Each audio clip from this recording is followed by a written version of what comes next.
Assalamualaikum warahmatullahi wabarakatuh. Kembali lagi, saya Ahmad Rifai Setiawan dengan NRP 5017251021. Di sini saya akan mempresentasikan pemahaman saya mengenai chapter 13 yaitu mass hosting.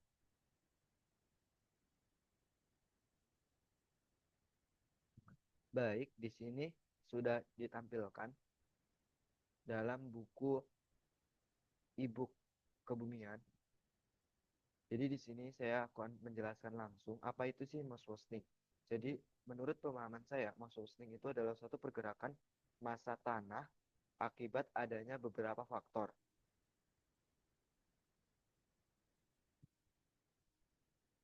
Nah ini, mass hosting is movement in which bedrock, rock debris, or soil moves down slope inward. Jadi mass hosting itu adalah suatu pergerakan dari bedrock atau puing-puing batuan atau juga pergerakan tanah.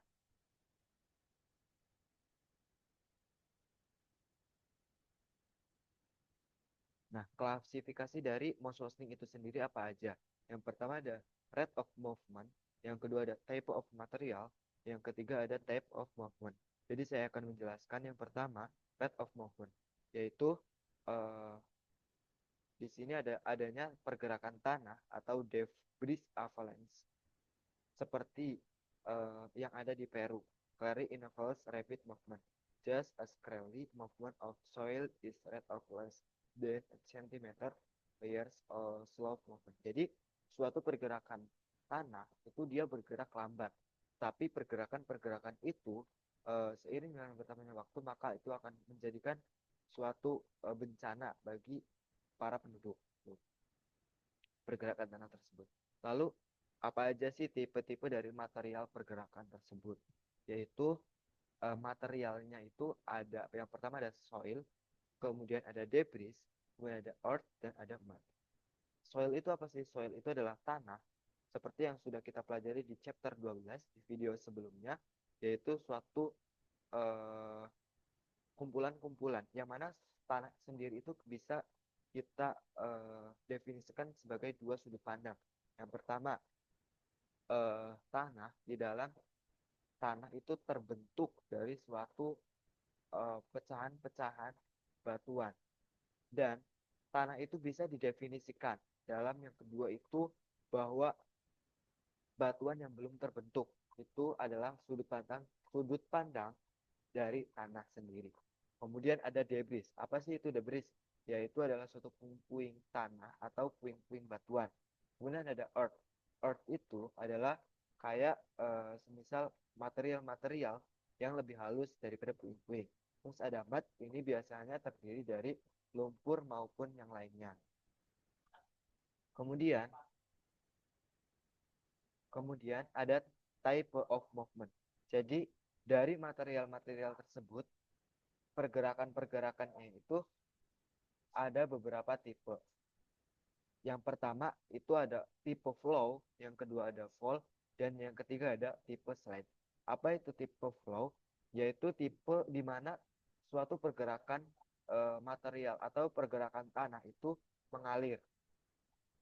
Mungkin di sini saya akan menjelaskan secara detail yang mana ketika tanah yang memang di situ termasuk ke dalam tanah-tanah bercampur dengan adanya faktor-faktor dari atmosfer. Maka tanah tersebut akan mengalir yang disebut dengan tipe dari pergerakan tanah flow. Kemudian ada yang kedua, tipe yang kedua itu ada fall. Uh, Dalam artian sendiri fall itu jatuh. Berarti tanah-tanah itu jatuh uh, ke ke bawah gitu. Kemudian ada slide. Slide sendiri itu dibagi menjadi dua, ada translation slide dan yang kedua ada rotational slide atau yang disebut dengan slide. Apa bedanya? Slide sendiri itu kan kayak pergerakan. Nah, berarti kalau yang translational slide itu si blok-blok blok-blok tanahnya itu dia translasi. Jadi di bawah bloknya itu ada suatu bedrock atau lapisan yang memang di situ memiliki kekokohan yang tinggi, maka blok-blok di atasnya itu akan terpecah dan mengalami slide atau pergerakan ke bawah akibat adanya faktor gravitasi. Kemudian yang rotational slide atau selam ini dia biasanya itu bagian atasnya itu ke bagian ke bagian ke bagian bawah, kemudian yang bawahnya itu dia bergerak ke luar. Itu yang dinamakan rotational slide. Kemudian apa aja sih faktor-faktor yang memang di situ mengkontrol atau menyebabkan adanya pergerakan tanah atau longsor? Yang pertama itu adalah tentu faktor utamanya adalah gravitasi, yang mana ketika ada suatu tanah atau suatu benda di atas, maka ketika mengalami faktor gravitasi, maka akan adanya pergerakan. Yang kedua adanya faktor air. Ketika tanah itu eh, mengalami atau terkena air. Nanti kan ada eh, adanya proses-proses kimiawi, proses-proses kimiawi, kemudian sehingga tanah itu mengalami pelapukan atau yang nantinya air dari air itu akan tanah itu akan bergerak gitu. Itu untuk air. Nah, seperti yang digambar ini, ketika tanah-tanah itu berisi air, maka eh,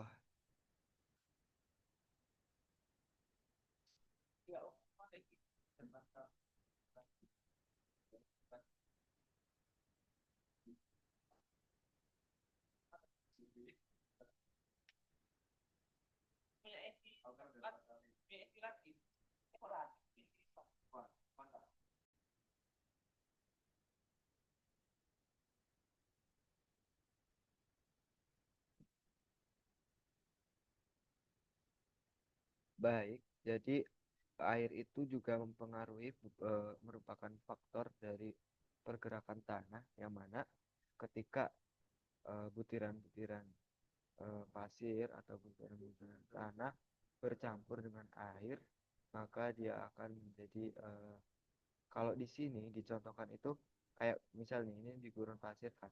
Tadinya itu misal pasir kering itu tidak bisa membentuk suatu gundukan-gundukan kayak kayak di gambar ini. Tapi ketika dia terkena air maka dia bisa membentuk gundukan pasir bahkan 30 sampai 35 derajat. Terus beberapa tipe dari pergerakan massa tanah. Yang pertama itu ada creep. Creep itu kayak pergerakan tanah tapi lambat. Dibuktikan seperti yang ada di gambar nih. Seperti gambar ini, tanah tanah di situ tuh kan di atas tanah itu kayak ada beberapa bangunan atau beberapa variasi bangunan gitu kan. Nah, misal di situ ada tiang. Tiang di situ tuh kayak mereng atau apa namanya tuh geser. Itu yang biasa disebut dengan creep. Ditunjukkan dengan beberapa adanya gambaran-gambaran di atas permukaan. Kemudian ada flow, yaitu aliran, yang mana di sini ada earth flow atau longsor. Longsor di sini berarti pergerakan ke bawah dari campuran tanah dan air.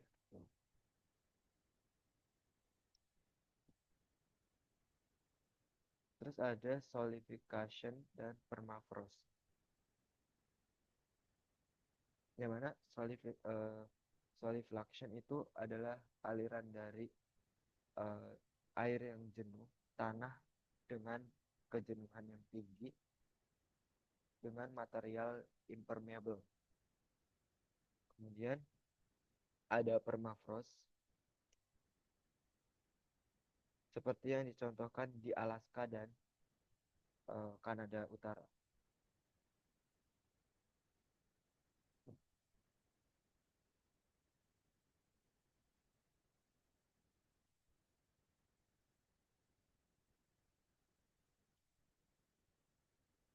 Nah, ini untuk gambar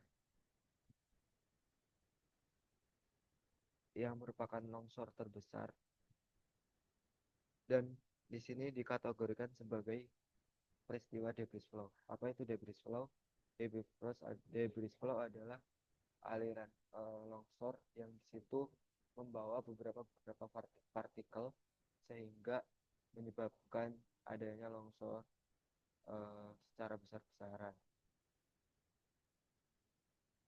seperti kasus yang ada di gambar ini.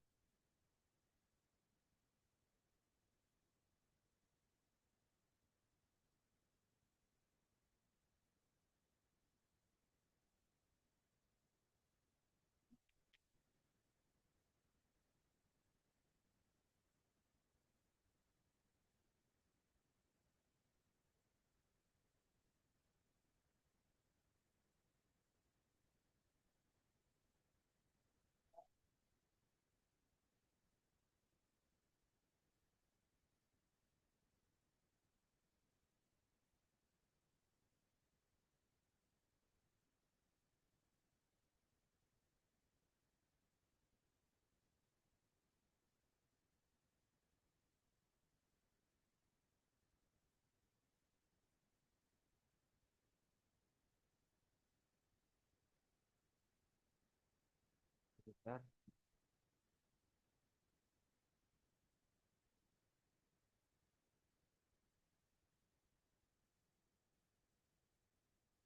Nah, di sini eh, peristiwa di daerah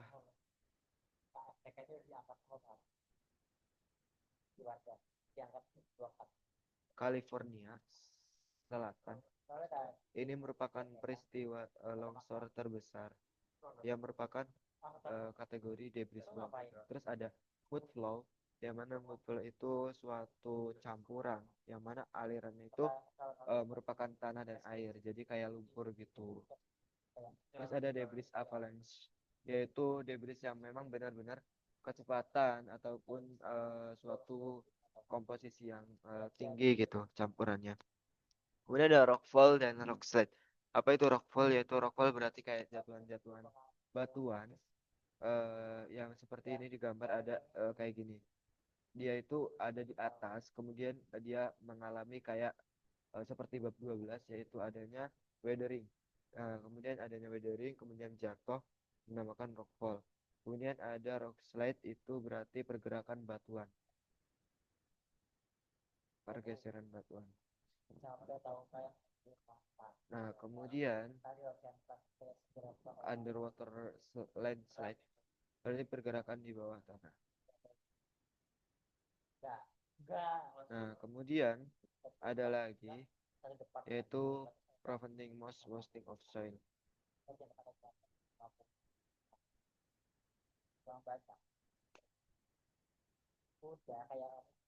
Nah, ini beberapa faktor yang mempengaruhi dari pergerakan massa itu kayak adanya vegetasi, tutupan vegetasi, kemudian adanya kemiringan lereng, dan juga di situ kandungan-kandungan batuannya gitu. Nah, dalam teknik sipil sendiri, hal ini sangat krusial untuk menentukan bagaimana sih pembangunan yang baik agar untuk mencegah adanya suatu bencana atau suatu kerusakan yang merusakkan infrastruktur. Nah, di sini digambarkan ketika di situ suatu lereng batuan atau suatu lapisan batuan itu kan mengarah ke misal nih mengarah ke kanan. Nah, oleh karena itu kita tidak bisa membuat suatu jalan di situ di sebelah kanannya suatu lereng. Kita bisa bangun di sebelah kirinya. Karena apa? Karena ketika kita bangun di sini, kita gali di sini, kemudian ada misal ada hujan atau ada beberapa faktor yang yang menyebabkan di situ bisa longsor, maka ya jalan itu akan kena longsor gitu. Tapi kalau di sebelah kiri, karena kan ini lapisan batuannya mengarah ke kanan, ya otomatis dia ada minimalisir gitu, nggak terkena. Kemudian ada lagi beberapa upaya untuk mengurangi pergerakan massa atau adanya longsor, yaitu dengan membangun suatu kayak cor-coran gitu di lapisan batuannya. Biasanya banyak dibahas di geologi teknik. Oke, untuk pergerakan massa mungkin cukup sekian dari saya. Apabila banyak kekurangan, saya mohon maaf. Terima kasih. Saya Ahmad Irfa Istiawan NF 021. Wassalamualaikum warahmatullahi wabarakatuh.